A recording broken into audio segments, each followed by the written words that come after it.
Hello， 大家好，我是大象，欢迎来到万象奇谈。2021年5月12日深夜，美国知名同志电影工作室 Helix 对外宣布，旗下艺人22岁的亚历克斯·莱利已经去世，死亡原因没有对外公布。然而，该圈内外并没有因为该公司的信息公布而笑声，相反的，关于 Eric 死亡原因的质疑声，特别是 Alex 的粉丝，直到今天也没有停息。今天我们就聊一聊由 gay 星之死引发的诸多疑问。Helix 在推特上表示 ，Alex 自2019年以来是该公司独家代理的艺人，也是该公司最有活力和才华横溢的年轻表演者之一。在近年来极其困难的时期，请尊重他家人的隐私。同时 ，Alex 长期的男友雅各布·汉森在推特上说，莱利最好的朋友告诉他，他在周日清晨去世了，时年22岁，死亡原因未明。公开资料显示 ，Alex 出生于德克萨斯州，2018年搬到了加利福尼亚州，2021年搬到了亚利桑那州。他获得了多个奖项，包括了2020年最佳新人奖和最佳幻想男友。Alex 曾经说过，4年级的时候，他在祖母的电脑上看过一些影片后，他就知道自己想涉足电影。寻遍美国各大网站公布的相关信息，基本都是引自该工作室对外公布的口径。关于 Alex 死亡原因，大部分来自粉丝的猜测，其中的原因归纳起来，主要是3方面的原因。第一，自杀传闻，这也是目前所有传闻中持相信态度最多的一种说法。传说 Alex 得了抑郁症，长期从事特殊电影拍摄工作和生活方面的压力所致。第二，毒品吸食过量导致不治而亡，这在美国的该片演员圈也不是什么新鲜事情。第三，艾滋病传闻，这是目前大家不愿相信但不能否定的传闻，这和艾滋病的传播渠道相关。同时，男同圈确实也是艾滋病的高发人群。仔细分析这些传闻，你会发现网友的推论并不是空穴来风。2012年3月27日，时年22岁的该片演员肖恩过世。虽然未曾透露具体的死亡原因，但粉丝还是发现了一些蛛丝马迹。肖恩生前曾受抑郁症的困扰，同年2月，时年38岁，前以色列联队教官罗曼加拉奇自杀身亡。罗曼2007年公开出柜并从事该片演员工作。2012年6月14日，时年30岁的艾利克·罗德斯在睡梦中因心脏病发作离世。也有传闻说艾瑞克本身患有抑郁症是自杀。2013年2月，时年45岁的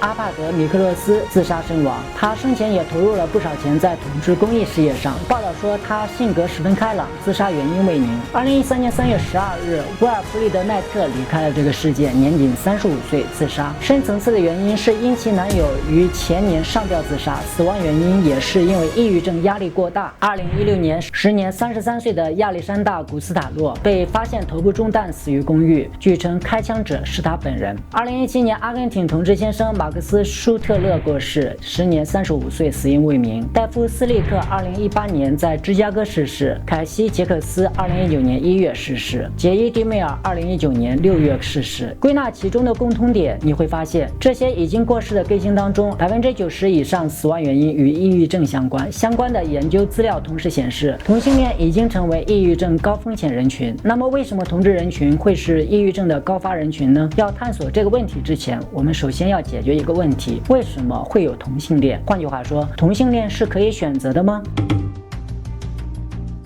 根据美国 LGBTQ 组织和一些专家的看法，同性恋者对他们的性取向是无法选择的。如果一个人一出生是一名同性恋者，那么他将永远是一名同性恋者。美国哈佛大学心理学博士罗伯特·艾普斯坦认为，一个人在自己青年时期的大部分时间里是一名同性恋者，他一定一直都是一名同性恋者。我们的社会对同性恋者并不友好，面对这样的社会压力，往往这个人会简单的选择躲避。同性恋活动家大都也倾向于支持这种说法。上个世纪90年代，有些人认为同性恋完全是一个选择问题。不过，大量的科学证据提供了清晰的答案。性取向从来不是一个非黑即白的问题，它反而是一个连续谱。基因和环境一起决定了人们的性取向。从20世纪40年代以来，生物学家阿尔弗雷德·金赛发表了大量关于美国公民性行为的报告。我们可以很明显的看到，正如金赛提出的，人们并不只属于异性恋或者同性恋这2种不同的人群。美国精神学学家、美国儿科协会和美国其他8家全国性组织发表了一份声明：性吸引并不是一件非黑即白的事情，异性恋和同性恋的标签不能说明问题的复杂性。说人话就是说，性向不应该是一个选择问题。或许一个人从出生的时候就已经注定了性恋的朝向。既然同性恋不是一个选择问题，那么为什么同性恋会成为抑郁症的高风险人群呢？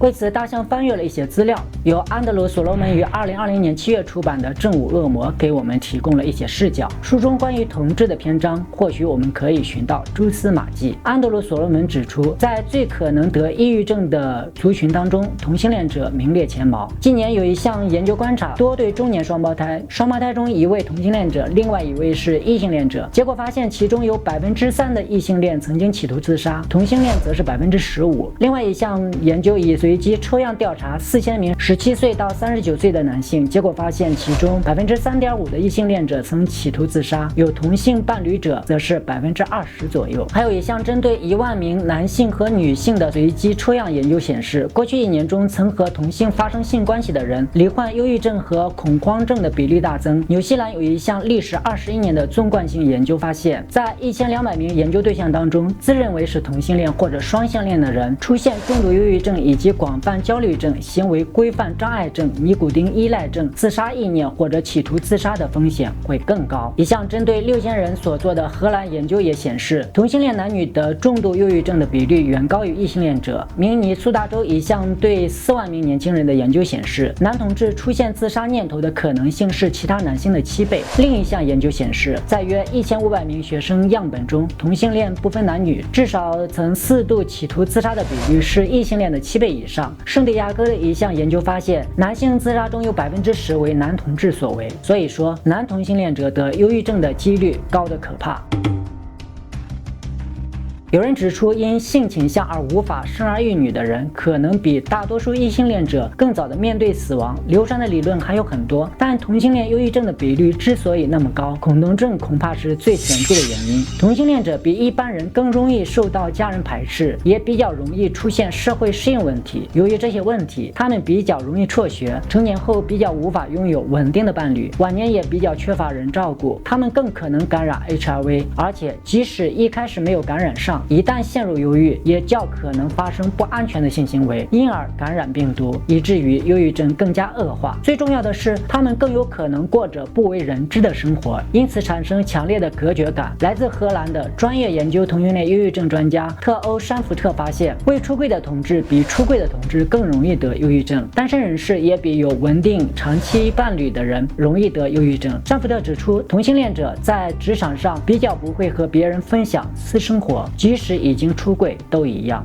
而且这还是在荷兰。我们对同性恋的态度几乎比世界上任何地方都开放。我们觉得，虽然大家对同性恋的接受程度很高，但毕竟这还是一个异性恋的世界，而在异性恋的世界里当同志压力相当大。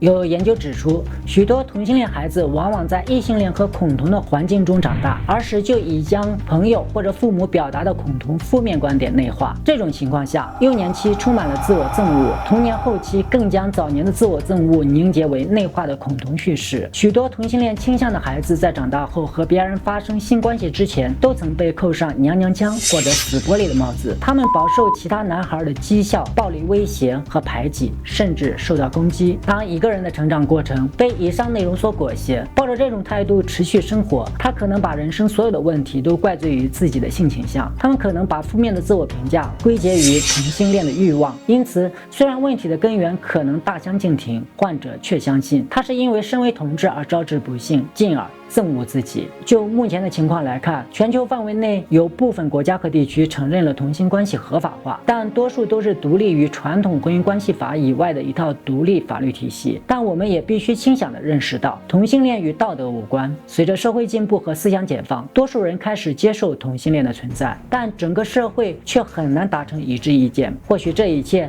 与歧视并无关系。OK， 今天就先聊到这里了。如果你也喜欢今天的节目，不要忘了订阅我的频道，投币3连鼓励大象一下，那就更棒了。我是大象，我们下期再见。